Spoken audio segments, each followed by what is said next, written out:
सुप्रभात प्यारे छात्रों, हिंदी साहित्य के चौथे भाग में आपका स्वागत है। तीर्थ यात्रा कहानी का चौथा भाग।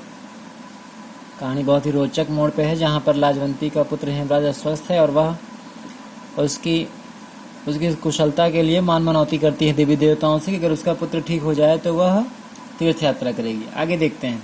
मानता मानने के बाद लाजवंती को ऐसा लगा जैसे उसका संकट टल गया। घर पहुंची तो पति ने कहा, लो बधाई हो, तुम्हारा परिश्रम सफल हो गया, बुखार धीरे धीरे उतर रहा है। लाजवंती के मुख पर प्रसन्नता थी और आंखों में आशा की झलक। स्वाभाविक सी बात है, उसका पुत्र स्वस्थ हो रहा था तो उसे प्रसन्नता हो रही थी। झूमती हुई बोली, अब हेम को कोई डर नहीं है, मैं तीर्थ यात्रा मान आई हूँ। प्रसन्नता के साथ उसने अपने पति से अपने मन की बात बांटी। उसने कहा कि हेमराज को अब कुछ नहीं हो सकता, मैं मानता मान आई हूँ देवी माँ के मंदिर में। रामलाल ने तीर्थ यात्रा के खर्च का अनुमान किया तो हृदय बैठ गया, परंतु पुत्र स्नेह ने इस चिंता को देर तक न ठहरने दिया। तीर्थ यात्रा में जो अनुमानित खर्च था वह आवश्यकता से अधिक था, परंतु संतान के सुख के लिए व्यक्ति कितना भी बड़ा धन हो उसे न्यौछावर कर देता है। ठीक है, उत्तर दिया, अच्छा किया, रुपया क्या है, हाथ का मैल है, आता है चला जाता है। परमेश्वर ने एक लाल दिया है, वह जीता रहे, यही हमारी दौलत है। अब देख लीजिए, यहाँ पे एक बड़ा अच्छा मैसेज दिया गया, संदेश दिया गया कि माता पिता के लिए क्या धन दौलत कुछ भी नहीं है, उनकी वास्तविक संपत्ति क्या है, उनकी औलाद। जैसे आप लोग हैं, आप लोग अपने माता पिता की क्या है, दौलत हैं। तो सात्विक बनिए, संस्कारी बनिए और अपनी माता पिता की इस दौलत को और बढ़ाइए, दौलत को बिगाड़िए नहीं। आप उनके धन हैं, अगर आप अच्छे हो गए तो उनका जीवन सफल हो जाएगा, परंतु अगर आपने गड़बड़ किया तो सब कुछ बेकार हो जाएगा। इसीलिए वो आपको पढ़ाने के लिए, आपको आगे बढ़ाने के लिए अपना वर्तमान बेकार कर देते हैं। आपके भविष्य को संवारने के लिए वो अपने वर्तमान को दांव पे लगा देते हैं।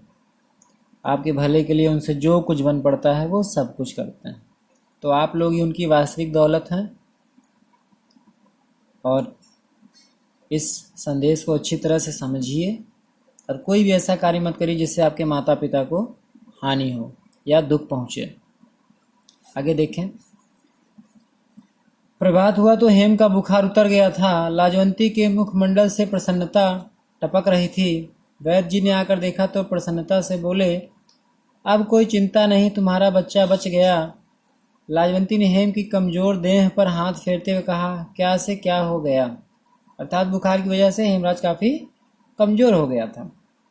वैद्य जी ने लाजवंती की ओर देखा और रामलाल से बोले, यह सब इसी के परिश्रम का फल है। लाजवंती ने उत्तर दिया, देवी माता की कृपा है और आपकी दवा के प्रभाव का फल है। यहाँ पर भी एक अच्छी चीज़ कही गई है कि हमसे जो भी अच्छा बुरा होता है उसका सारा श्रेय ईश्वर को देना चाहिए।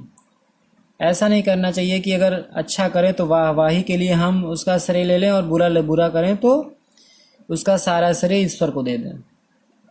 कभी भी इस चीज़ का घमंड नहीं करना चाहिए कि मैंने अच्छा किया या मेरे द्वारा हुआ। जो कुछ हुआ वह ईश्वर के माध्यम से हुआ। परंतु ये भी नहीं करना चाहिए कि किसी के साथ गलत करें, अन्याय करें और कह दें ये ईश्वर ने करवाया है। जाने अनजाने की बात अलग होती है। जानबूझकर कभी भी किसी के साथ गलत नहीं करना चाहिए। ठीक है, अगर होता भी है तो तुरंत अपराध भाव से क्षमा मांगनी चाहिए उसके लिए। मैंने क्या किया, यहाँ पर लाजवंती कहती है, मैंने क्या किया, ये तो देवी माता की कृपा और आपकी दवा का प्रभाव का फल है, वैद्य जी से कहती है। तो वैद्य जी क्या कहते हैं, मैं तो तुम्हें दूसरी सावित्री समझता हूँ। उसने मरे हुए पति को जिलाया था, जिंदा किया था, और तुमने पुत्र को मृत्यु के मुंह से निकाला है। तो इस प्रकार से वैद्य जी उसे सती कहते हैं, दूसरी सावित्री कहते हैं। एक सावित्री वो थी जिसने अपने मरे हुए पति सत्यवान के प्राण को यमराज से वापस मांगा था, और यहाँ पर एक सावित्री वो है जिसने अपने पुत्र को जीवित किया है। शेष कहानी अगले भाग में।